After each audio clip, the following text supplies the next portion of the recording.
It's official. Pennsylvania Republican Governor Tom Corbett is running for re-election in 2014. We are seeking that second term as your governor and lieutenant governor. And why? Because we're not done yet. But here's the thing. Poll numbers show 4 in 5 Pennsylvania voters wish he was done. Jim O'Toole is the politics editor of the Pittsburgh Post-Gazette, and he joins me now via Skype for more on what I think is the country's most vulnerable governor. Jim, I want to start with the basics.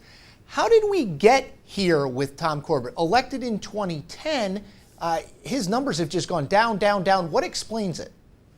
Well, part of it is that Pennsylvania economy is not great. That obviously benefited him in 2010 when he came in with big majorities in the state House and Senate. That seemed like that was going to be a good thing for him, but a lot of the, particularly members of the state House, are pretty conservative, and that's made it difficult for him to push his agenda through. His legislative record is a little bit thin, and he hasn't given too many people much to hang their hats on in terms of allegiance to him. And there's a lot of poll numbers out there. One that I was struck by, Franklin and Marshall College did a poll in which 44% of Republicans said they would prefer Corbett not run again. He clearly thinks he can win or he wouldn't run. How?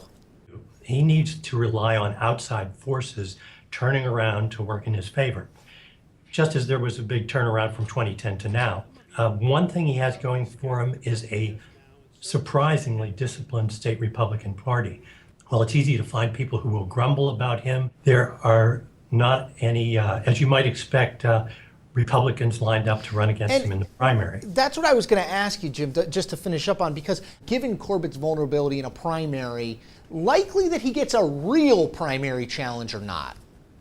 At this point, I think not, and that surprises me. I'm with you. I mean, if you look at the numbers, there doesn't appear to be much of a path, but he's going to go forward, so we shall see. My guess is this will not be the last time we will chat about this. Jim O'Toole of the Pittsburgh Post-Gazette, the politics editor. Thanks, Jim. Chris, a pleasure. Thank you.